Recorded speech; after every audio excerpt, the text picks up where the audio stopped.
Today we're gonna be with the Black and Decker coffee maker, clean but cascade.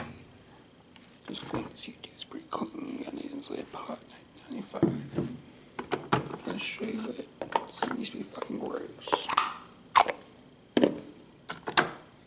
Just clean that shit, dishwasher detergent works the best, I think. For all the cleaner stuff dangerous. I think I could sell this coffee maker. I'm gonna sell this coffee maker for about $80 on eBay. And the cord is those for the back.